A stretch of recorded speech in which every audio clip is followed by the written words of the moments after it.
ეთერშია დღის ამბები 4-ზე, მე ვარ ჟურნალისტი დიანა ტრაპაიძე. რამდენიმე წუთის წინ სროლა იყო თამარაშვილის გამზირზე. ჩვენ ახალი ამბების ჟურნალისტთან ქეთევან გრიგორაშვილთან საუბრით ვიწყებთ გადაცემას, რომ გავარკვიოთ რა მოხდა კონკრეტულად, რა ფაქტს ჰქონდა ადგილი. ქეთევან გრიგორაშვილი ჩაგვერთვება ახლა პირდაპირ ეთერში.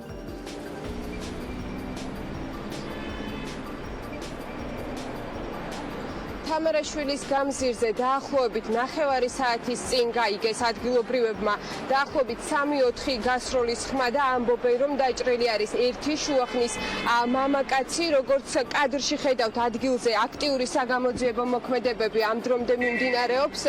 თამარაშვილზე გავფის ბენზინგასამართის სადგურის მიმდებარე ტერიტორია აქვს შემოსაზღვრული ყვითელი ლენტით სამართალდამცველებს და როგორც გითხარით, მიმდინარეობს აქტიური საგამოძიებო მოქმედებები. კადრში გაჩვენებთ, რომ ადგილზე არის ტყუის მაცრები, თუმცა სისხლის კვალი აქ არ აღინიშნება, ამიტომ სავარაუდო არის, რომ გარე პერიმეტრიდან მანქანის მიმართულებით მოხდა გასროლა.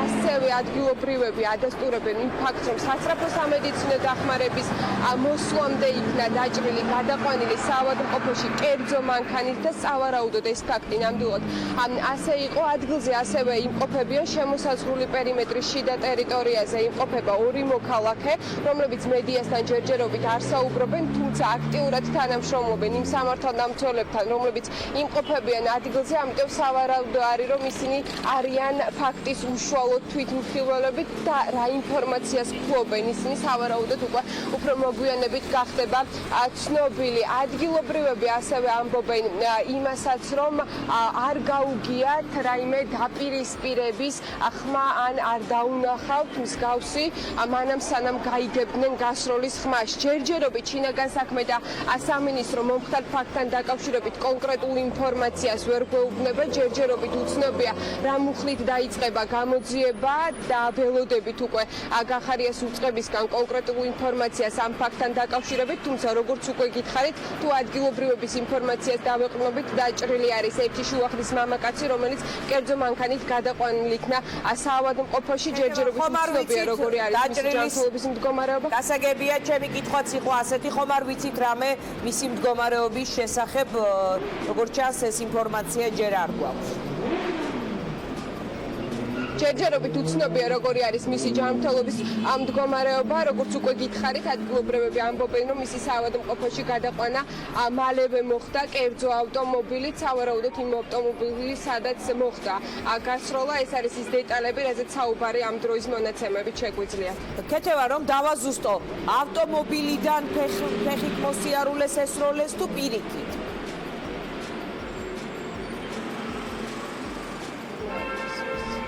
ქეთევან, გესმის ჩემი ხმა? გესმის დიანა შენი ხმა, თუ შეიძლება რომ კითხვა გამიმეორო კიდევ ერთხელ. ავტომობილიდან ფეხით მოსიარულეს ესროლეს თუ პირიქით, ანუ დეტალები კიდევ ერთხელ რომ გაგვიმეოროთ. სავარაუდოდ გარე პერიმეტრიდან მოხდა დიანა ავტომობილის მიმართულებით გასროლა. ეს არის რისი თქმა შემიძლია, რადგან იმ ადგილას სადაც დაჭრილია ასევე ესეც კითხვა. სისხლის კვალი არ აღენიშნება და სავარაუდოდ ასეც მოხდა. ეს არ არის დაზუსტებული ინფორმაცია და ამიტომ ველოდებით შინაგან საქმეთა სამინისტროსგან კონკრეტულ ინფორმაციას მომხდართან დაკავშირებით. ერთი დაჭრილი არსებობს, ეს ინფორმაცია თუ გაქვს? როგორც ადგილობრივები ამბობენ, დაჭრილი არის ერთი შუახნის მამაკაცი. დანარჩენ დეტალებზე ისინი ვერ საუბრობენ, რადგან ამბობენ, რომ კონკრეტულად ფაქტს ისინი ვერ შეესწნენ და იციან ის ინფორმაცია, რაზეც საუბრობდნენ აქ მყოფი ადამიანები. როგორც გითხარით, აქ 2 მოქალაქე იმყოფება, რომლებიც სავარაუდოდ უფრო მეტ დეტალს ფლობენ მომხდართან დაკავშირებით და სავარაუდოდ ისინი უშუალოდ თვითმხილველები არიან ამ ფაქტის, რადგან საკმაოდ ბევრი ინფორმაცია მიაწოდეს სამართალდამცველებს, რომლებთაც ძალიან ბევრი კითხვა ჰქონდათ ამ ფაქტთან დაკავშირებით, თუმცა ისინი ჯერჯერობით თავს იკავებენ, რომ რომ რაიმე ინფორმაცია მოგვაწოდონ მედიის წარმომადგენლებს. დიდი მადლობა, ქეთევან გრიგორაშვილი გვერდებოდა თამარაშვილის გამზირიდან, სადაც ცოტა ხნის წინ სროლა იყო და ჩვენი ინფორმაციით დაჭრილია ერთი მამაკაცი, რომელიც კლინიკაშია გადაყვანილი. ჩვენ ვაგრძელებთ გადაცემას დღის მთავარი პოლიტიკური თემებით. ქართული ოცნების პოლიცსაბჭოს განცხადება, რომელიც სასამართლო სისტემის რეფორმირების არჩეული გზის შეფასებით იწყება, რევოლუციური წმენდის მანკიერი სისტემის სანაცვლოდ დემოკრატიული რეფორმების უალტერნატიობაზე საუბრით გრძელდება.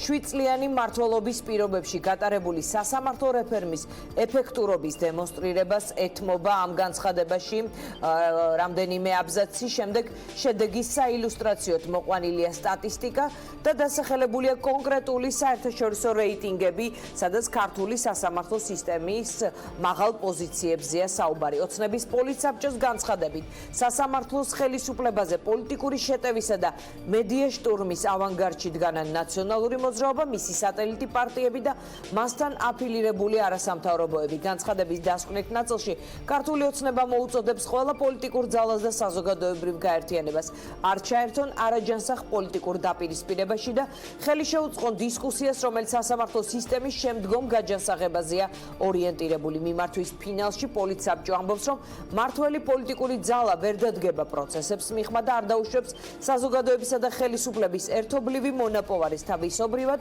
გაუმჯობესებული სასამართლო ხელისუფლების უსამართლო, უკანონო და აბსოლუტურად მიუღებელ დისკრედიტაციას.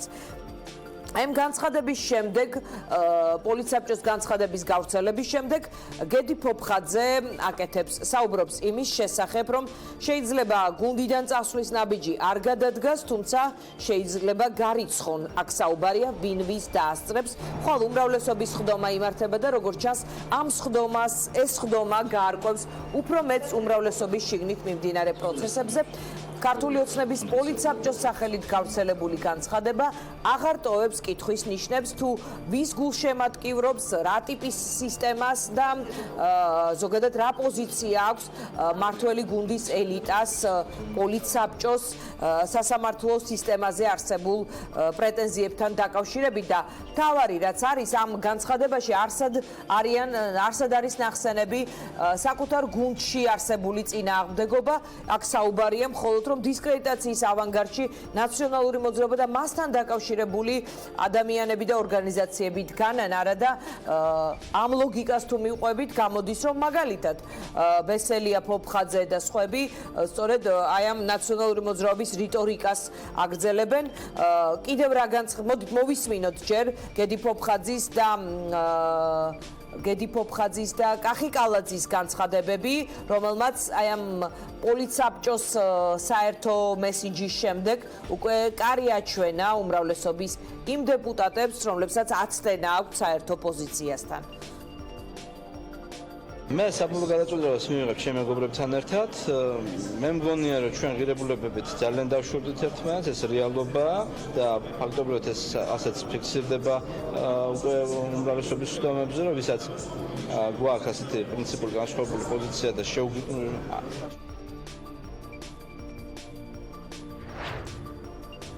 ამ კომენტარს ჩვენ დაუბრუნდებით. რუსუდან ჯაბანიშვილმა მოახერხა, რომ ეკა ბესელიას გასაუბრებოდა, ის ახლა პირდაპირ ეთერში ჩაგვერთვება. რუსო, გისმენთ. დიახ, ახლა ჩემს გვერდით იმყოფება ეკა ბესელია, უმრავლესობის ერთ-ერთი წევრი, რომლის გარშემოც ვითარდება საკმაოდ საინტერესო პროცესები ამ ბოლო პერიოდის განმავლობაში. გედევან ფოფხაძემ გააკეთა განცხადება რამდენიმე საათის წინ, რომ ის დიდი ალბათობით დატოვებს უმრავლესობის ხდომას აზრთა შეუთავსებლობის გამო მართლ პარტიასთან და საბოლოო გადაწყვეტილებას ის გამოაცხადებს ხვალ მას შემდეგ, რაც თანამოაზრეებთან ექნება კონსულტაციები და შეხვედრა. ახლა ეკა ბესელია უფრო მეც გვეტყვის ამ თემასთან დაკავშირებით. ქალბატონიკა, მოგესალმებით. გედევან ფოფხაძის განცხადების შესახებ თქვენ თუ გქონდათ ინფორმაცია, რომ ის აპირებს უმრავლესობის დატოვებას, თუ გქონდათ რაიმე კონსულტაციები, საუბარი ამ თემაზე და როგორია თქვენი პოზიცია ამ საკითხთან დაკავშირებით? მე არ ვიცი, ამაზე ალბათ თავად გედი განმარტავს, როგორც ვიცი, ხვალინდელ სხდომასთან დაკავშირებით იყო საუბარი. არ ვიცი, არ მგონი არაპირებს იმ სხდომაზე დასწრებას, როგორც ვიცი, მაგრამ სხვა გადაწყვეტილების შესახებ არ გვისაუბრე, ხა მესმის ზოგადად ემოციური ფონი მაღალია საკმაოდ.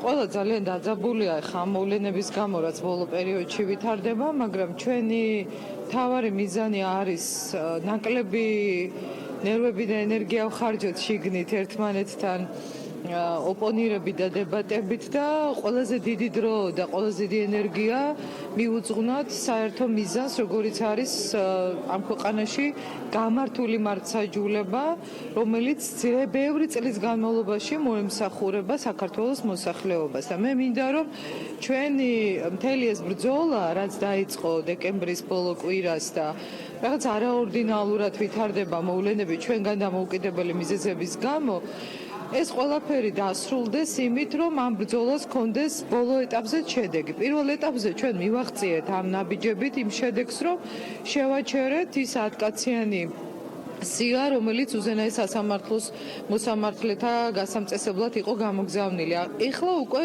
მნიშვნელოვანია, რომ მივიღოთ ცვლილებები, ჩვენ ვემზადებით, რომ დავაინიციროთ და მე ამაზე მუშაობდი ამ 2 დღის განმავლობაში მოსამართლეთა უვადოდ დანიშვნის შეჩერების თაობაზე კანონპროექტი, მზად გვაქვს უკვე, ხელმოწერებს ვაგროვებთ, მის დაუჭერს მხარს და ვემზადებით იმისთვის, რომ კანონში ცვლილებები მივიღოთ, რომელიც მოემსახურება სწორედ იმ ინტერესს, რაც ახლა აქვს მოსახლეობას.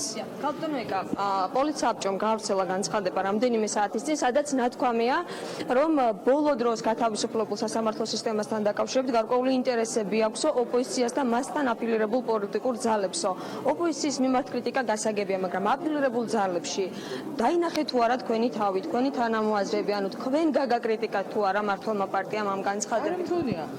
არ უყურებ ესე, იმიტომ რომ ამ პროცესს და ბრძოლას, რასაც ქვია დამოუკიდებელი სასამართლოსთვის ბრძოლა, ვიღაცისთვის შეიძლება ის დღეს დაიწყო და ვიღაცისთვის შეიძლება გუშინ დაიწყო, მაგრამ ჩემთვის, გედისთვის, ლევანისთვის, ჩვენი მეგობრებისთვის ეს ბრძოლა დიდი ხანია, წლებია მიმდინარეობს, რომ ჩვენ გვინდა ქვეყანაში დამოუკიდებელი მართლმსაჯულება. ამიტომ ნურავინ შეხედავს ახლა ამას გაოცებული თვალებით, არაფერი არ არის გასაოცარი, ვინც ადევნებდა თვალს ჩვენს მთელი ამ წლების განმავლობაში აქტიობებს, უბრალოდ შეიძლება ეს რაც ხელისუფლებაში ვართ, გარედან არ ჩანდა, მაგრამ შიგნით ეს ბევრმა იცის და მათ შორის იცის ჩვენმა საერთაშორისო პარტნიორებმაც, რომ ჩვენ არ მოგწონდა ბევრი რამ, რაზეც საუბრობდით შიგნით.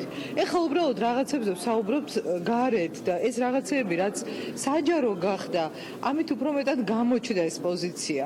ასე რომ იმ განცხადებაში რაც წერია, მე მართალი გითხრათ, ესე ვთარგმნიდი, რომ თავად ის მოსამართლეები, რომლებიც დღეს იუსტიციის საბჭოს წარმოადგენენ, თავად გაუფრთხილდნენ იმ რეფორმას, რომელიც ჩვენ ვატარეთ, იმ ენერგიას და იმ დროს და იმ შრომას და იმ საკანონმდებლო ნაბიჯებს, რომელიც ხელისუფლებამ ჩადო ამ სასამართლოს რეფორმირებაში, არა მთლიანად სასამართლო ხელისუფლება, სადაც არის ბევრი კარგი მოსამართლე, არამედ ცალკეული მოსამართლეები მართლა შეუფერებლები არიან იმ სტატუსისთვის, რა სტატუსაც უნდა ატარებდნენ. მათი ბოლო გამოსვლები და პოლიტიკურ პროცესებში ჩართვა და დებატები იყო ყველაზე დამაზიანებელი სასამართლოსთვის. თქვენ ფიქრობთ, რომ ეს მოსამართლეები მოიაზრებიან ამ ოპოზიციასთან აფილირებულ ძალებში და გაუგებარი?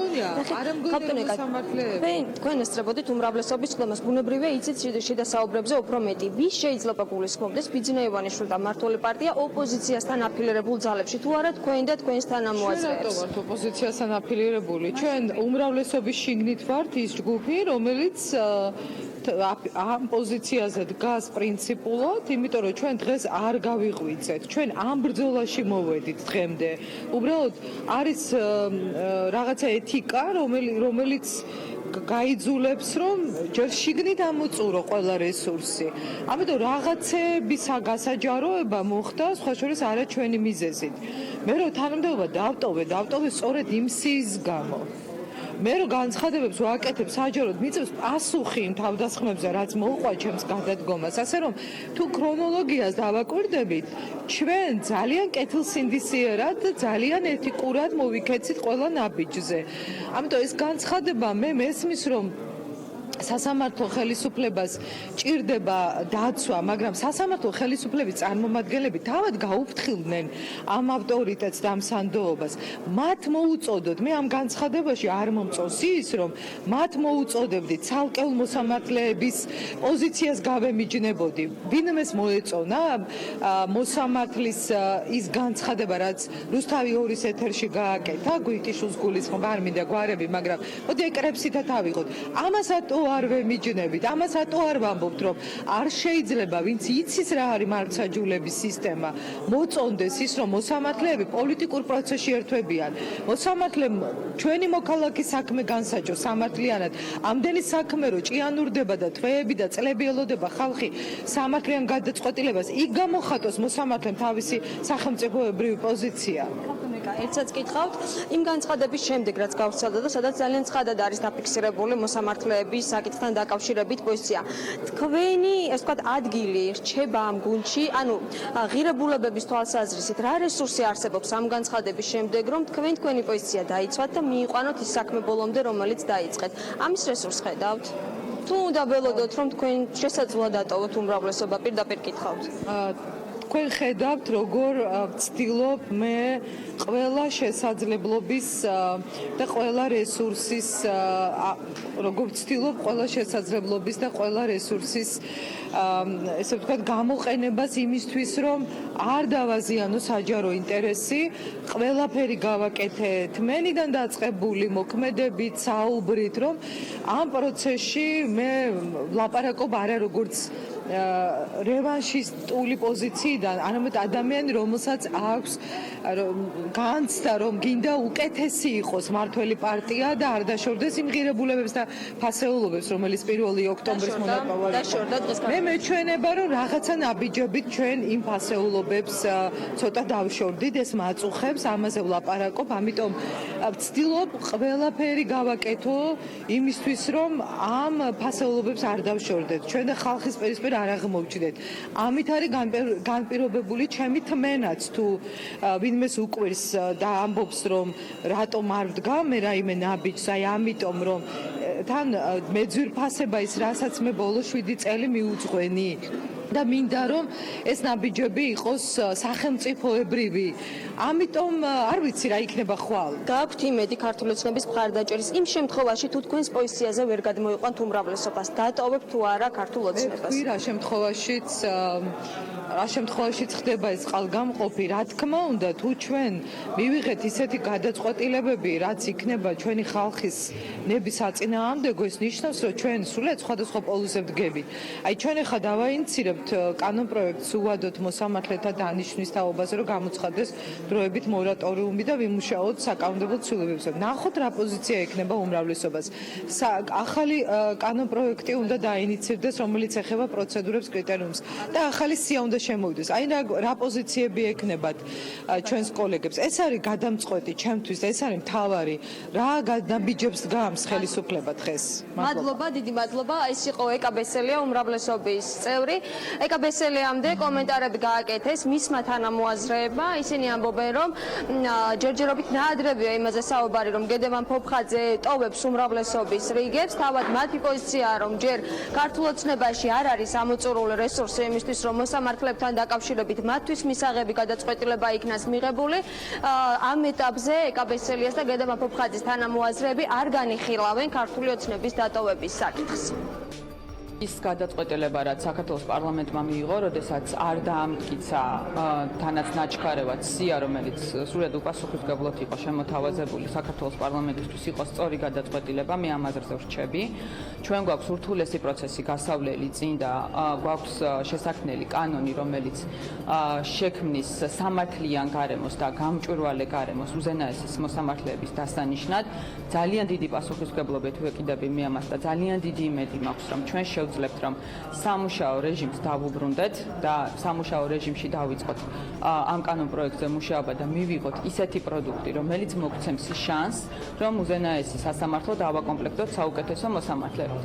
მე არ ვიზიარებ იმ შეფასებას, რომ ყველა ვინც კრიტიკულად არის განწყობილი ამ პროცესების მიმართ, არის მართული ერთი პოლიტიკური ძალისგან. ვიზიარებ იმ ნაწილს, სადაც საუბარი არის იმაზე, რომ სამუშაო რეჟიმში უნდა დაბრუნდეს დისკუსია, ეს აუცილებელია, იმიტომ რომ ჩვენ ქვეყანას ძალიან აზიანებს ასეთი რყევები და თუ შევძლებთ, რომ სამუშაო რეჟიმში კონსტრუქციულად ვიმუშაოთ, ეს ბუნებრივია, რომ საუკეთესო გამოსავალი იქნებოდა და მე მინდა მჯეროდეს, რომ აქამდე მივალთ, თუმცა წინ გველის ძალიან ძიმე პროცესები. თუ კი რამეს არ მომწონს ამ მოსამართლეების კანდიდატებისა, არ მომწონს სწორედ ის, რომ მათ აი ოპოზიციის, მაშინ როცა ისინი ხელისუფლებაში იყვნენ, ნებასურვილის უკონტროლო დამსრულებლები იყვნენ.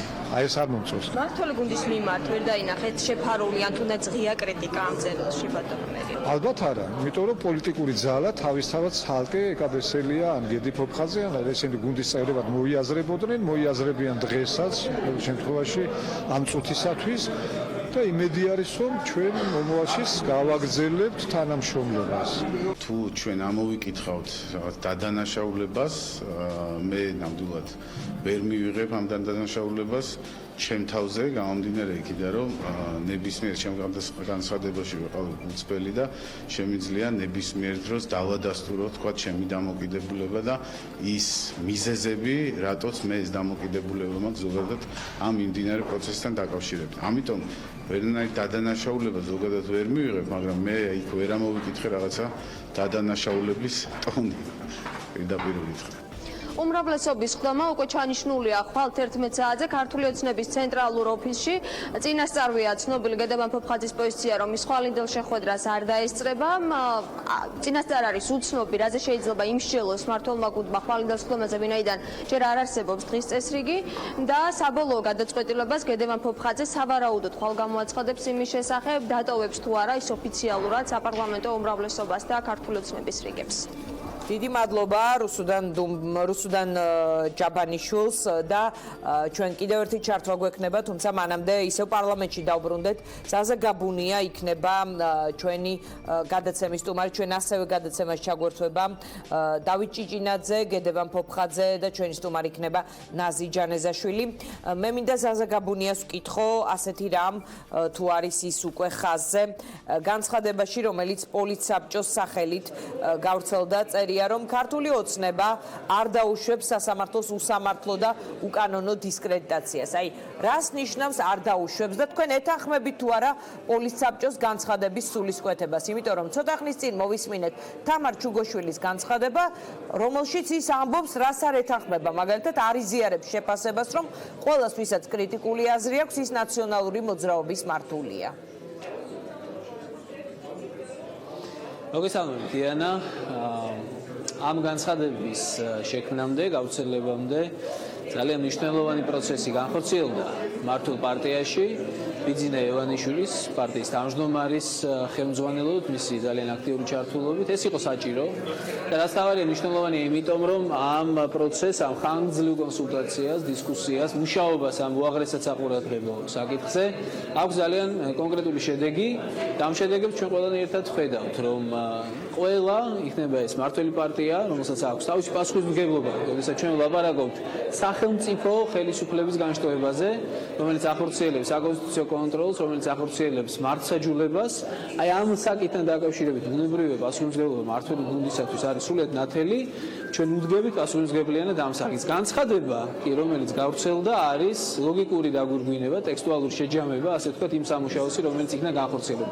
რა არის ეს სამუშაო? პირველ რიგში ეს სამუშაო ცხადყოფს სრულიად ნათლად საზოგადოების წინაშე, რომ ის მიღწევები, რომელიც არსებობს ქართული ოცნების ხელისუფლების პირობებში, სასამართლო ხელისუფლებაში, ბუნებრივია არის აღსანიშნავი, თუმცა ამავდროულად ეს იკვეთება განცხადებაშიც, ამას მინდა მეც გაუსვა ხაზი, რომ ეს არის სრულიად არასაკმარისი ამ ადგილზე გაჩერებას მართველი გუნდი არ აპირებს, სამუშაო არის ძალიან ბევრი და მართველი გუნდი ამ განცხადებით გამოხატავს კიდევ ერთხელ სრულიად არაორაზროვნად და ერთმნიშვნელოვნად მზადყოფნას იმისა, რომ სახელმწიფო ხელისუფლების ამ განშტოების სრულყოფის განვითარების რეფორმირების პროცესში იქონიოს თავისი პასუხისმგებლიანი, კვალიფიციური და საჭირო როლი. ამაზე ლაპარაკობს განცხადება და ბუნებრივია ეს არის სწორედ პასუხისმგებლიანი მმართველი პარტიის დამოკიდებულება საკითხის. როგორ ჩანს სტრიქონებს შორის რაღაც უფრო მეც ხედავთ, იმიტომ რომ განცხადებაში რეალურად წერია, რომ დღეს უკეთესი სასამართლო გვაქვს და ვინც ამ სასამართლოს ერჩის, ვინც ამ მოსამართლეთა კორპუსს ერჩის, ეს ნაციონალური მოძრაობა და მასთან აფილირებული ადამიანები არიან, და რომ არ დაუშვებენ ისინი სასამართლო სისტემის დისკრედიტაციას, იმ სისტემის, რომელიც გვაქვს და რომ ნაციონალური მოძრაობა იმას წუხს, რომ მათი გავლენის სფეროდან გასული მოსამართლეები არიანო და ჩვენ სწორედ იმას წუხართ საზოგადოება, რომ საზოგადოების წარმომადგენლები არ ვიცი, მე როგორც ერთი მოქალაქე ამ ქვეყნის, რომ სწორედ წინა ხელისუფლების მსახურებაში გამოცდილი მოსამართლეები ამ ხელისუფლების პირობებში, როცა ზემოთ და ზემოთ მაღალ ინსტანციებში ადიან, აი ამაზეა სწორედ საუბარი. ანუ წერილის დედააზრი, განცხადების დედააზრი არის ასეთი, რომ ეს უკეთესი სასამართლო გვაქვს და არ გაბედოთ მისი კრიტიკა, თორემ თქვენც მოგნათლავთ ნაციონალური მოძრაობის მოკავშირედ. ამ სასამართლო კორპუსს ზაზა თქვენს გუნდში ყავს უფრო მეტი კრიტიკოსი დღეს ვიდრე სხვაგან ასეთი რეალობა შეიქმნა და თქვენი გუნდის წევრებიც ნაციონალური მოძრაობის მოკავშირეები არიან? რეგულში მე მინდა გითხრათ, რომ არც ერთი სახელი და გვარის ადვოკატი მე არ ვიქნები, რამდენად შეესაბამება ესა თუ ის სახელი და გვარი იმ მაღალ პოზიციას, რასაც ქვია მოსამართლეობა და მით უმეტეს უზენაეს სასამართლოს მოსამართლეობა, ამას გამოარკვევს ის პროცესი, რომლის განხორციელების შესაძლებლობა სწორედ ქართულმა ოცნებამ შეძლო და შექმნა ეს პირობები. ეს არის გამჭვირვალე, ღია პროცესი, დაახლოებით აი ისეთი, როგორც ხორციელდება ეს ამერიკის შეერთებულ შტატებში, სადაც საზოგადოება პირდაპირ ეთერის საშუალებით ადევნებს თვალს რამდენიმე ეტაპზე სასამართლოს მოსამართლეობის კანდიდატებთან გასაუბრებას, სადაც არის სრულად ნათლად დანახული, შეფასებული, შესწავლილი, გაანალიზებული კანდიდატის პროფესიული ცხოვრება, მისი განვლილი წლები, მისი ავტორიტეტი, მისი კვალიფიკაცია, ეს რომ ასე იქნება შესაძლებელი, სწორედ ქართული ოცნების გადაწყვეტილება მოიტანა. ეს რას ნიშნავს? ეს იმას კი არ ნიშნავს, როგორც ინტერპრეტირებული იყო ახლა მათ შორის ან ცდელობა იყო ინტერპრეტაციის აი ამ პოლიცაბჭოს განცხადებისა, რომ აი ვინც აკრიტიკებს ყველა ცუდი, არა ბატონო, ეს არავის არასდროს არ უთქვამს. მაგრამ როდესაც ვლაპარაკობთ წინსვლაზე, დიახ, რა თქმა უნდა, არის ეს წინსვლა და ეს არ გახლავთ პარტიული ამოცანა, რომ ჩვენ ეს ვამტკიცოთ. ეს არის ობიექტური ჭეშმარიტება, რომელიც ხელის გულზე დევს და რომლის მიხედვითაც მაგალითად 6-ჯერ არის გაზრდილი გამამართლებელი განაჩენები. გამამართლებელი განაჩენების 6-ჯერს და რა თქმა უნდა მოასწავებს იმას, რომ უკეთესობა არის, მაგრამ ჩვენ ვერ გავჩერდებით ამ უკეთესობაზე. ეს ჩვენ არ გვაკმაყოფილებს. ნაციონალურ მოძრაობაზე უკეთესი სასამართლო არ ნიშნავს საუკეთესო სასამართლოს, ეს პირველ რიგში მართლ უმრავლესობას გვესმის და ამიტომაც გრძელდება. ამიტომაც არის აი ამ პროცესის ავანგარდში მართლი უმრავლესობის ჩვენი პარტიის თავმჯდომარე, თლიანად მთელი გუნდი ჩართული, იმიტომ რომ სრულიად საპასუხისმგებლო, ძალიან მნიშვნელოვანი, ფუნდამენტური, კრიტიკულად არსებითად მნიშვნელოვანი საკითხი გახლავთ და ჩვენ ვაპირებთ ამ საკითხს პასუხისმგებლიანად ვიყვეთ. კავშირებმა ნაციონალურ მოძრაობას დიახ, უკეთესი სასამართლო გვაქვსო, ამბობდა ამ დროს ამ სასამართლო სისტემაში ჩვენ ხედავთ ყველაზე ოდიოზურ სადაო სახელებს და გვარებს, რომლებიც წინ მიდიან, თქვენ ამბობთ, რომ ვერც ერთის ადვოკატად ვერ გამოვდგებიო. არ არის ახლა ინტერესი ნაციონალური მოძრაობა. თქვენ გუნდის შიგნით არსებულ კრიტიკას რას უპასუხებთ? იმიტომ რომ გავიგეთ, რომ ნაციონალური მოძრაობა არის თქვენთვის რაღაც ხელის გაშვერის საუკეთესო საშუალება, მაგრამ თქვენ გუნდში არსებულ კრიტიკულ დამოკიდებულებას როგორ პასუხობთ? მათ რჩებათ შტაბ-ეჭრილება თქვენს თანაგუნდელებს, რომლებიც სხვათა შორის იმ ნაციონალურ მოძრაობასთან თქვენზე და სხვებზე მეტად, ესე ვთქვათ, ბრძოლის ავანგარდში იყვნენ იმ ხელისუფლებასთან, დღეს რჩებათ შტაბ-ეჭრილება, რომ ლობისტები ყავს აი ამ ოდიოზურ მოსამართლეებს გუნდის შიგნით და ეს განცხადებაც ტოვებს ამის შტაბ-ეჭრილებას. არა, პირველ რიგში დიანა ძალიან ბევრ შევეჯიბრები ბრძოლის ავანგარდთან დაკავშირებით, იმიტომ რომ 2006 წლის მიწურულიდან და 2007 წლის განმავლობაში სწორედ იმ ბარიკადებზე ვიდექი, რომელსაც საბოლოო ჯამში, ცოტა მოგვიანებით 2012 წელს, მაგრამ საბოლოო ჯამში ბიძინა ივანიშვილის ხელმძღვანელობით დაამარცხა ნაციონალური მოძრაობა. ნაციონალური მოძრაობა წარსულში, როდესაც იყო ხელისუფლებაში, მაშინაც და დღესაც დიახვნებს სასამართლო ხელისუფლებას და ამის ამოკითხვას არ ჭირდება დიდი პოლიტოლოგობა და განსაკუთრებული ნიჭი. ეს ნათლად ჩანს დღეს, მაგრამ მე ამაზე არ ვლაპარაკობ. მე ვლაპარაკობ იმაზე, თქვენ დამისვით ეს შეკითხვა არის თუ არა უკეთესი. დიახ, ციფრები გვეუბნება რომ არის უკეთესი, მაგრამ ესეც თქვენ მოახდენთ ჩემი ასე ვთქვათ, ნათქვამის სიტირებას იქვე არ დაგავიწყეთ, რომ მე გავაგზელე ამაზე საუბარი და ვთქვი, რომ უკეთესი რომ არის, ეს სრულად არ ნიშნავს, რომ ეს არის საკმარისი. უკეთესობა არ ნიშნავს იმას, რომ დასრულებულია პროცესი. პირიქით, ამ საკითხისადმი გამშვალული ვართ ყველანი უაღრესი პასუხისმგებლობით, ჩვენ გამშვალული ვართ იმით, რომ მაღალი დონის რეპუტაციის მქონე ადამიანები ახორციელებდნენ მართლმსაჯულებას საქართველოში და სწორედ ამიტომაც დადგინდა ის კრიტერიუმები, სწორედ ამიტომაც დადგინდა ის ფორმა მოსამართლეების შერჩევის, როგორც არის სრულიად გამჭირველი, რაც არ იყო არასდროს საქართველოში. ქართულმა უცნებმა მოიტანა ეს შესაძლებლობა, რომ სამოსამართლეო კანდიდატებს ჩვენ შევარჩევთ გამჭირვალე მეთოდიკით, როდესაც ყველას ექნება შესაძლებლობა დააკვირდეს პროცესს და ასე შეკითხვები, რომ არ შეიპაროს დიახ ვიზიარებს სრულიად, რომ უავტორიტეტო ან ოდიოზური დიახ მართლმსაჯულებას არ მოახორციელებდეს. ეს არის ისეთი ანბანური ჭეშმარიტება, რაზეც დავა მე ვფიქრობ არ ღირს და ამაზე პედალირება ჩემი აზრით სრულიად აზრს მოკლებული. ამიტომ ამ პროცესს ქართული ოცნება წარმატებით მიიყვანს ბოლომდე. უმაღლესი საკანონმდებლო ორგანო, ის კონსტიტუციური ორგანო, რომელსაც აქვს პასუხისმგებლობა ამ საკითხთან დაკავშირებით, ჩვენი მმართველი გუნდის პირობებში ბუნებრივია დემოკრატიის, ჩვენი სახელმწიფო სახელი, ჩვენი ქართული ხალხის სახელი ამ პროცესს გასაგებია. ზაზა, მადლობა ზაზა, იმიტომ რომ სხვა წევრებიც უნდა ჩაგვერთონ უმრავლესობიდან, რომლებსაც შესაძლოა სხვანაირი აღქმა ჰქონდეთ პოლიცსაბჭოს განცხადების. ჩვენ ახლა მეც გამოსვლა მაქვს ახლა პარლამენტში, დიდი მადლობა ამ კი ბატონო, მადლობა ზაზა გაბუნიას. გედი ფოფხაძე იქნება ჩვენი შემდეგი სტუმარი, რომელსაც ჩვენ ვკითხავთ, რა შთაბეჭდილება დაუტოვა ამ განცხადებამ მას, ვიდრე მის პერსონალურ მომავალს გავარკვევდით უმრავლესობის შიგნით. ძალიან დიდი მადლობა რომ გვერთვებით. თქვენ როგორ გაიგეთ პოლიცსაბჭოს განცხადება, იმიტომ რომ სრულიად არაერთგვაროვანია შეფასებები, მაგალითად სოციალურ ქსელში ძალიან ბევრი პოსტი შემხვდა ასეთი, რომ ეს რაღაც მურუსიძე ჩინჩალაძის დაწერილს გავს, თუმცა მეორეს მხრივ აი ჩვენ ვუსმენდით ზაზა გაბუნიას, რომელიც ამბობს, რომ ეს განცხადება არის იმ სულისკვეთებით, რომ სასამართლო კარგია, მაგრამ გვინდა უკეთესი. ამ განცხადებასთან მიმართებაში ჩემი პრეტენზიები მაქვს, მგონია რომ არასწორი აქცენტებია გაკეთებული იმ მოვლენების გათვალისწინებით, რაც უახლოეს პერიოდში ხდებოდა, ალბათ მაინც სხვა აქცენტები უნდა გაკეთებულიყო და ერთგვარად ეს განცხადება მაინც მოქმედი მოსამართლეების და იუსტიციის საბჭოს წევრების სასარგებლო განცხადება შეიძლება ჩაითვალოს. ყოველ შემთხვევაში მე ასე წავიკითხე. მე ნამდვილად არ მინდა ძალიან კატეგორიული ვიყო, მაგრამ მგონი ამ მოცემულობაში საუბარი იმაზე, რომ ჩვენ გვჭირდება ღირსეული მოსამართლეები უზენაეს სასამართლოში, სხვანაირი აქცენტებით უნდა გაკეთდეს და ეს განცხადება უფრო ორიენტაციას იღებს იმისაკენ, რომ აი ჩვენ თავის დროზე რევოლუციურ სცენარზე ვარ ვთქვით, ეს კარგია და დღეს ვიღაცები ესმენ თავს სასამართლოს და ნუ თავს ესმის ნაციონალურ მოძრაობას და საქმე სწორედ იმაშია, რომ აქ ნაციონალური მოძრაობის ფაქტორი არ არის. ფაქტორი არის ის, რომ ჩვენი მოსახლეობა ჩვენთან სხვა გადაწყვეტილებებს ელოდება. გასაგებია, თქვენ ეს განცხადება მართლაც ტოვებს, რომ ეს განცხადება თავისი სულისკვეთებით სასამართლო სისტემაში მყოფი მოსამართლეების და იუსტიციის უმაღლეს საბჭოს მოკავშირეების დაწერილს უფრო გავს, ვიდრე მაგალითად თქვენი ამ ბესელიას მოკავშირეების. ეს პათოსი ჩემთვის მისაღები არ არის. ჩემთვის ეს პათოსი მისაღები არ არის და მე ამას ვერ დავმალა.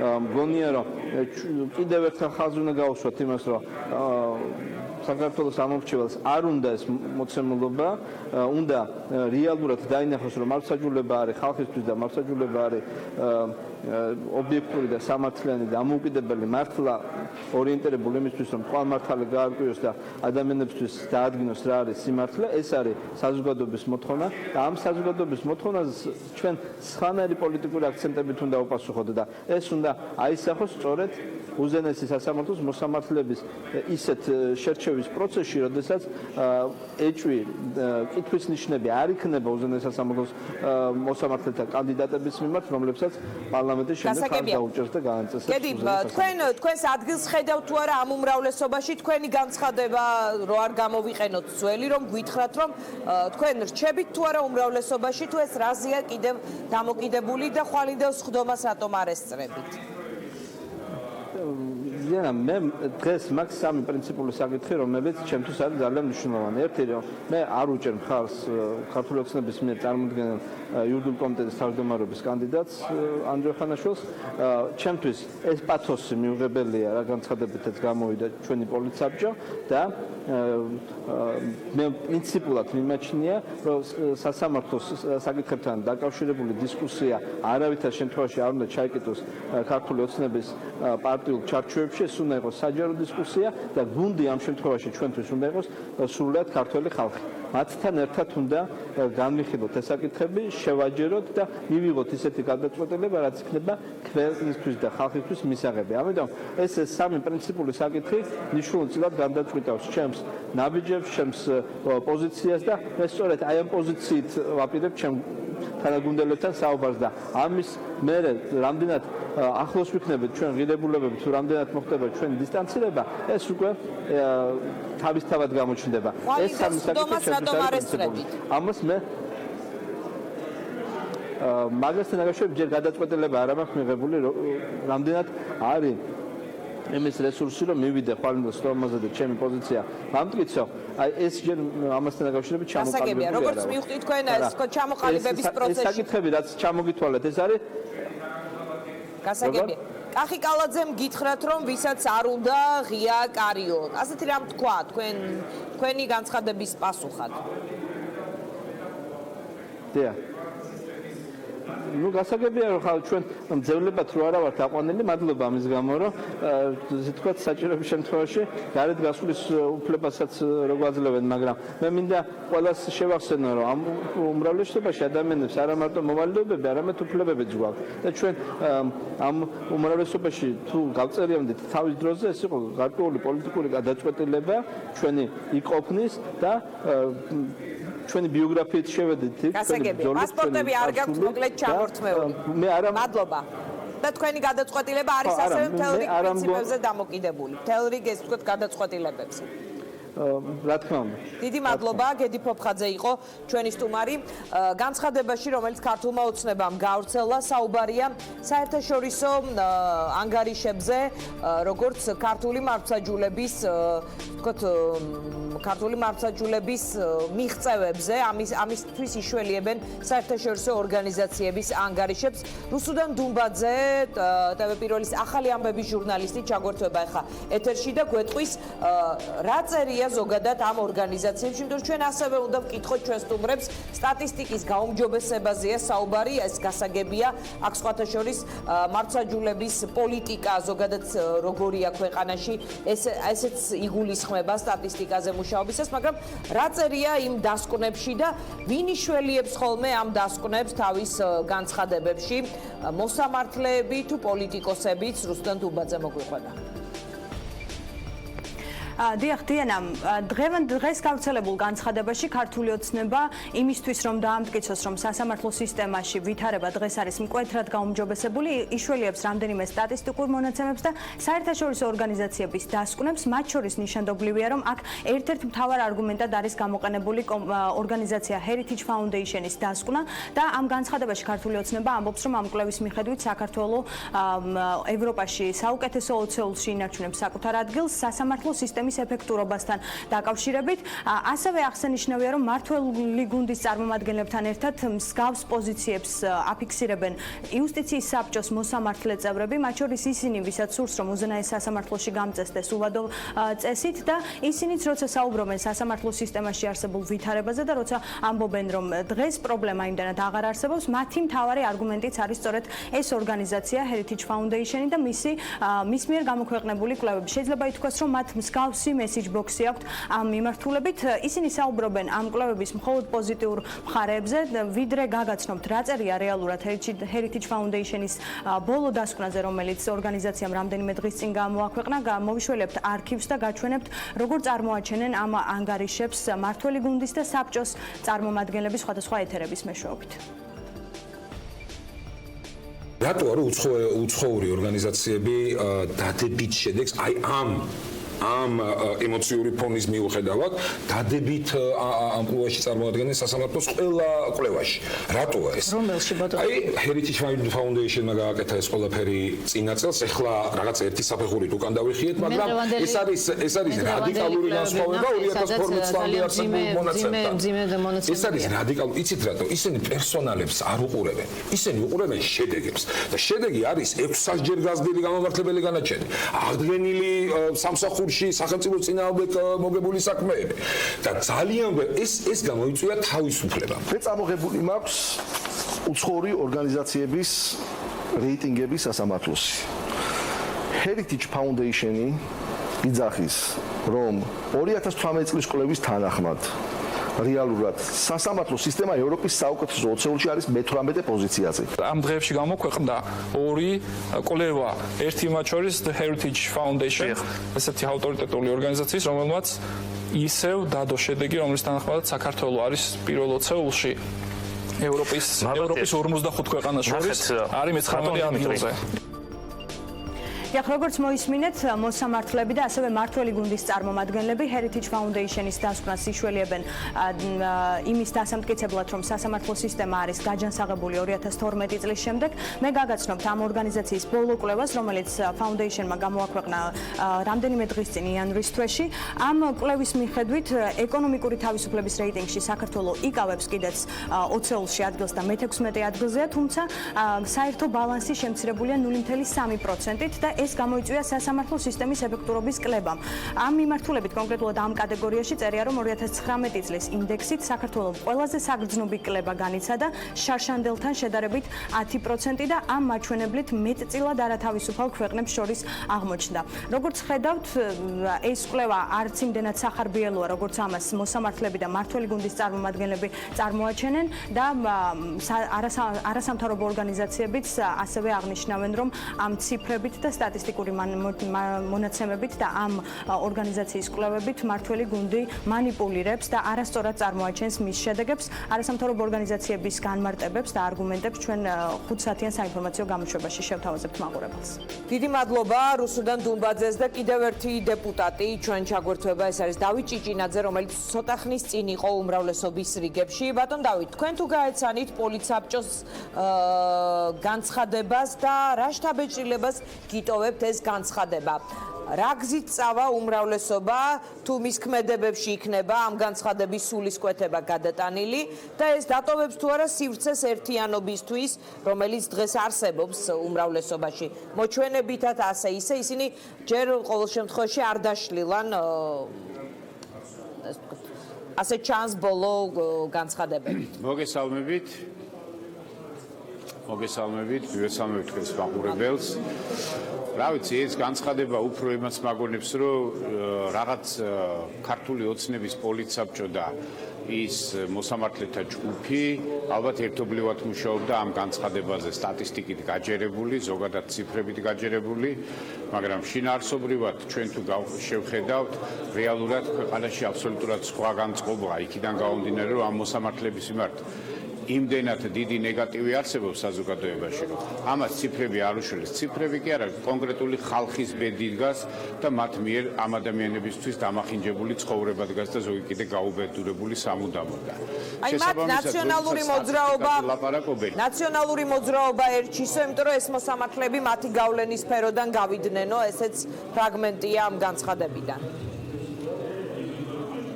არა, მე პირდაპირ გეტყვით, რომ პრინციპში ჩვენ რასაც უყურებთ კოლექტიურ ზარდიაშვილებს, რაც მეძახი, ისინი პრაქტიკულად გადმობარგებულები არიან ნაცმოძრაობიდან და მაშინაც ეს ადამიანები იყვნენ სასამართლოსთან დაკავშირებული და სტატისტიკის გაუმჯობესება ქართულმა ოცნებამ ბევრი, ესე რომ ვთქვათ, ისეთი გადაწყვეტილება მიიღო, რომელიც ჩვენი საზოგადოებისთვის გაუგებარი იყო. შესაბამისად და რომ ეს ადამიანების მშვიდობიანი პორტირება მომხდარიყო და მათთვის კარიერა არ გაფუჭებულიყო, შეიძლება ზოგიერთი ამ ადამიანის სასამართლო პროცესიც კი არის ამ ადამიანების მიერ გამოტანილი და გამომართლებელი და ის რამდენად შეესაბამებოდა საზოგადოების განწყობა და საზოგადოების მოთხოვნას, ეგ მეორე საკითხია. ჩვენ ვხედავთ, რომ ამ 6-7 წლის განმავლობაში მუდმივად გვესმის, რომ შესაბამისად სამართლიანობის მოთხოვნით მიმართულ საკითხებში ძალიან ბევრი ადამიანი, ბიზნესმენი იყო თუ უკანონო ქონების დაკარგვის შემთხვევაში ვერ მიაღწია სამართალს და ესეც ეთვლებოდა თამათ გამომართლებელ განაჩენებში და აქედან გამომდინარე სტატისტიკა კი არ არის, შინაარსი არის მთავარი და შინაარსობრივად ჩვენ ხედავთ, რომ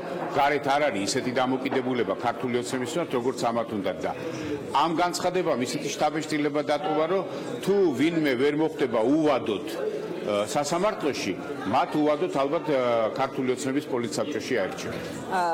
ბატონ დავით, ასეთი კითხვა მაქვს. თქვენი აზრით ამ განცხადების შემდეგ, ანუ ამ განცხადებით ჩანს ყოველ შემთხვევაში მართველი პარტიის ელიტას რა პოზიცია აქვს კონკრეტულ საკითხებზე და ამ პოზიციონირების შედეგად ხედავთ თუ არა ამ გუნდში იმ ადამიანების ადგილს, რომლებიც დღეს ყველაზე აქტიურები არიან ამ სისტემის კრიტიკაში, თქვენი მეგობრები, მოდი ასე ვიტყვი.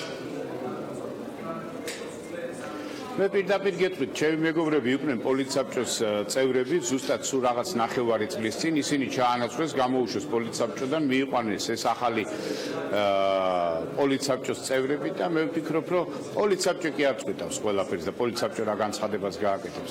თავარი არის ხალხი ვის უჭერს ხარს და ხალხი დღესდღეობით აბსოლუტურად იმედგაცრუებულია, რომ ის დაპირება, რომელიც გაიცა პირველ და მეორე ტურს შორის, აბსოლუტურად სხვა მოლოდინს აჩენდა საზოგადოებაში და დღეს აი ამ გადაწყვეტილებებით ქართული ოცნება სულ უფრო შორდება და პოლიტსაბჭო კი არა, მთელი ესე რომ ვთქვათ, ელიტა ქართული ოცნების, ვინც ჩანს და ვინც არ ჩანს, ყველა ერთად რო დადგეს, მე ვფიქრობ ამ პროცესს უკვე ვეღარ შეატრიალებს თავისთვის სასიკეთოდ და 2019 იქნება თუ 2020 თუ გააგრძელეს, ესე მე ვფიქრობ, რომ ადამიანები არჩევნებით შორს არ არის.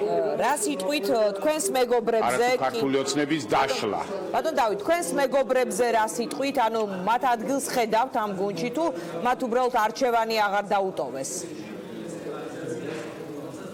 მე ვფიქრობ, სანამ კიდე არსებობს რაღაც თუნდაც ოდნავ თეორიული შანსი, რომ შიგნით რაღაცა გამოსწორდეს, მე ვფიქრობ, ბოლომდე უნდა დაიხარჯონ, ბოლომდე უნდა იბრძალონ, რომ შეცვალონ სიტუაცია ხალხისთვის სასიკეთოდ, იმიტომ რომ დეპუტატის ვალდებულება ხალხისთვის იბრძოლოს, იმიტომ რომ ხალხის რჩეულია და თუ საბოლოო ჯამში აღარ დარჩება, მე ალბათ ან ესენი მიიღებენ გადაწყვეტილებას, ან ქართული ოცნების ელიტა, ეგრეთ წოდებული ბრჭყალებში ახალმოვლენილი მიიღებს გადაწყვეტილებას ამ ხალხის გამოშვებისას. ასე რომ მე ვფიქრობ, ამას ლოგიკური დასასრული ამ მოვლენებს ექნება აუცილებლად და ამ ხალხის ერთად ყოფნის რესურსს მე სიმართლე გითხრათ ვერ ვხედავ. ბატონ დავით, თქვენ თქვით, რომ იუსტიციის ღირებულებებში ცდებიან ერთმანეთს. მოსამართლეების დაწერილს გავსო ოცნების წევრებთან ერთადო, ისე რა გონიათ, ვისი დაწერილია ეს განცხადება?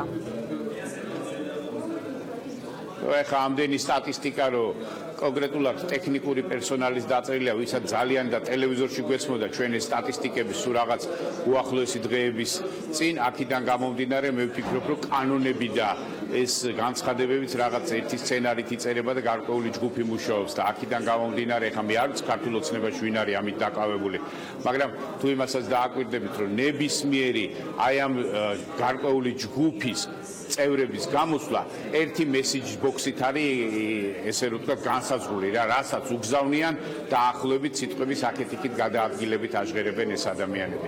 საკუთარი აზრი მათ იმდენად გააჩნიათ, რამდენადაც მათი ერთად ყოფნა ესე რომ ვთქვათ, განაპირობებს მათ პოლიტიკურ მომავალს, ესე გონიათ, მაგრამ სინამდვილეში მათი პოლიტიკური მომავალის გადაწყვეტილებას მიიღებს ქართველი ხალხი და არ გონია, რომ ამ ადამიანებს საერთოდ პოლიტიკაში ამიერიდან ადგილი დარჩეთ. რაც არ უნდა ეწვალონ, მოსამართლეებით გაიმყარონ თუ ვითიც არ უნდა გაიმყარონ თავიანთი პოზიციები. დიდი მადლობა დავით ჭიჭინაძეს, რომელიც ჩვენი სტუმარი იყო და რეკლამა ჩვენს ეთერში. რეკლამის შემდეგ ნაზი ჯანეზაშვილი იქნება ჩვენი სტუმარი. ვისაუბრებთ სტატისტიკაზე და საერთაშორისო ორგანიზაციების დასკვნებზე, რომელსაც ეყრდნობა ქართული ოცნება თავის განცხადებაში. დავბრუნდით პირდაპირ ეთერში. ნაზი ჯანეზიშვილი არის ჩვენი სტუმარი. ძალიან დიდი მადლობა მას, ნაზი ჯანეზაშვილი, ძალიან დიდი მადლობა მას განცხადებაში, რომელიც მმართველმა გუნდმა გაავრცელა, სადაც საუბარია, რომ არ დაუშვებენ სასამართლო სისტემის დისკრედიტაციას, საუბარია კარგ სტატისტიკაზე და ასევე საერთაშორისო ორგანიზაციების ანგარიშებზე ქართული სასამართლოს ეფექტიანობის თვალსაზრისით, რომ არის ამაზე ხაზგასმა. რა სტატისტიკას იშველიებს დღეს მმართველი პარტია და მართლაც რაღაც უკეთესობასთან ხომ არ გვაქვს საქმე და ჩვენ ვერ ვხედავთ ამ უკეთესობას, ამიტომ მმართველი პარტია იძულებულია სტატისტიკით გველაპარაკოს. მოგესალმებით, დიდი მადლობა გადაცემაში მოწვევისთვის. სტატისტიკა მართლაც მნიშვნელოვანია და საინტერესო შედეგები გვაქვს ნამდვილად, მაგრამ შეფასება სჭირდება ამას ადეკვატური. თუ რატომ მივიღეთ ეს სტატისტიკა, რა რეფორმების შედეგად, თუ მართლაც რეფორმებია ამისი განმაპირობებელი, ბუნებრივია უფრო უნდა დაკონკრეტდეს, თუ რომელი კონკრეტული რეფორმა და რომელი კონკრეტული ცვლილება დაუშვათ ამა თუ იმ კანონმდებლობაში, რადგან სხვათა შორის ამის სტატისტიკაა ისიც, რომ ვიდრე ხელისუფლება შეიცვლებოდა 2012 წლამდე ჩვენ ვიცით რომ იყო ძალიან მკაცრი სისხლის სამართლის პოლიტიკა და გამომართლებელი განაჩენების რაოდენობა იყო ძალიან მცირე. ამის შემდეგ, როდესაც ხელისუფლება შეიცვალა, ვიდრე რეფორმები დაიწყებოდა, რადიკალურად შეიცვალა გამომართლებელი განაჩენების რაოდენობა. ეს შეუძლია ნებისმიერ ადამიანს შეამოწმოს ეს ინფორმაცია, განთავსებულია ღიად უზენაესი სასამართლოს ვებგვერდზე და იქ ჩანს. ხელისუფლების პოლიტიკის მიხედვით იცვლება ეს სტატისტიკები? ამით იმის თქმა მინდა ზუსტად რომ რეფორმების შედეგი კი არ არის ეს ცვლილებები, ეს არის შედეგი იმისა, რომ ხელისუფლების პოლიტიკა და ხელისუფლება როგორც კი იცვლებიან მოსამართლეებით. ამიტომ მოსამართლეთა დამოკიდებულება განაჩენების იქნება ეს თუ მათი ნებისმიერი გადაწყვეტილებების მიმართ არ არის სტაბილური და არ არის ერთგვაროვანი. მე გეტყვით რომ დაახლოებით კონკრეტული მოსამართლე თუ ის მკაცრ გადაწყვეტილებებს იღებდა გუშინ, ლოიალური გახდა თავის გადაწყვეტილებებში დღეს და არც ერთი არ არის მისი არჩევანი? არც ერთი არ არის მისი არჩევანი ვინაიდან? აი როგორც უკვე გითხარით რომ რა დროის ძალიან მოკლე მონაკვეთში, როცა რეფორმები არ იყო არანაირი რეფორმა განხორციელებული, ისინი როგორც კი ხელისუფლება შეიცვალა, მათ დაიწყეს გამომართლებელი განაჩენების გამოტანა და ეს ინფორმაცია განთავსებულია უზენაესი სასამართლოს ვებგვერდზე და ღიაა.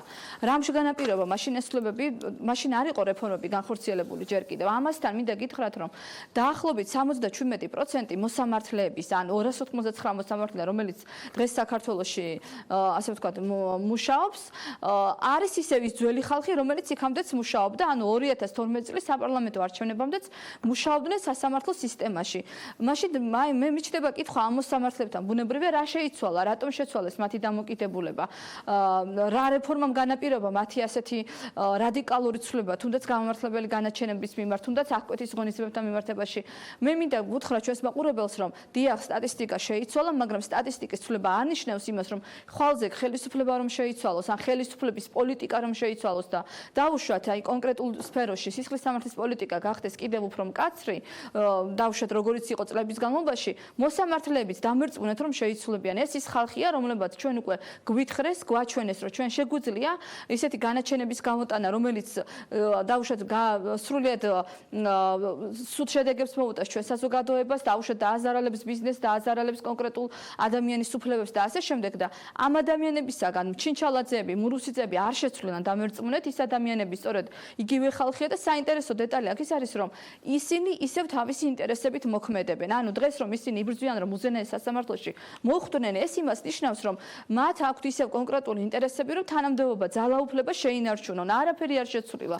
მაშინ მაშინაც თანამდებობის გამო იტანდნენ იმას, რასაც ხელისუფლება მას კაბოტონ ნაზი, როდესაც საუბარია Heritage Foundation-ზე, ეს არის ანალიტიკური ცენტრი, არ არის ისეთი კლასიკური კვლევი, ეს ვთქვათ, ორგანიზაცია, რომლის ინდექსებითაც ხელმძღვანელობენ ზოგადად, ეს არის ანალიტიკური ცენტრი, რომლის კვლევასაც იყენებს ჩვენ მქონდა ამაზე ჩართვა როგორც იუსტიციის საბჭოს წევრები და მოსამართლეები, ასევე მართველი გუნდი. ანუ ეს ერთი მესიჯია მათთვის. ეს იმიტომ რომ ეს ისეთი მნიშვნელოვანი ორგანიზაციაა, რომ ეს რაღაც ერთმანეთთან შეუთანხმებლად აქვთ ხელთ ეს ანგარიში, თუ მართლაც რაღაც საერთო მესიჯით ცდილობენ ისინი დაანახონ საზოგადოებას, რომ სასამართლო უკეთეს მდგომარეობაშია დღეს.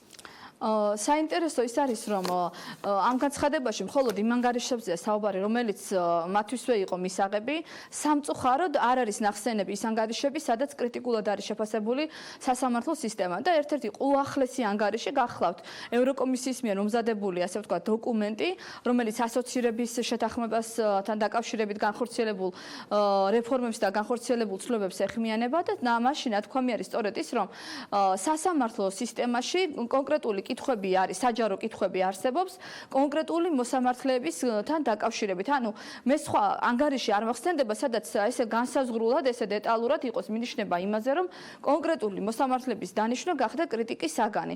სამწუხაროდ არ არის აქ საუბარი ასევე, როდესაც ამერიკის შეერთებული შტატების სახელმწიფო დეპარტამენტის ანგარიში გამოქვეყნდა და სადაც საუბარი იყო 2017 წლის მდგომარეობაზე და ახლა ალბათ უკვე მალე გამოქვეყნდება ახალიც. საუბარი იყო იმაზე, რომ მოსამართლეები იყვნენ მოწყვლადები შიდა და გარე ზეგავლენების გამო. ასევე არ არის საუბარი ევროსაბჭოს ექსპერტთა მიერ მომზადებულ დოკუმენტზე, სადაც ასევე პირდაპირ არის საუბარი ფაქტობრივად შიდა მმართველობის პრობლემებზე. ძალიან ბევრი ანგარიშია, სადაც პრობლემურად არის ნაჩვენები სასამართლო სისტემა. ერთ-ერთი ასევე გახლავთ, აი ძალიან საინტერესო შედარება 2005 წელს, როდესაც ამერიკის ადვოკატთა ასოციაციამ, იურისტთა ასოციაციამ გამოაქვეყნა ანგარიში საქართველოში სასამართლოს მიმართ დობისთან დაკავშირებით, მასში აღნიშნული იყო, რომ 26% მოსახლეობისა ენდობა სასამართლო სისტემას.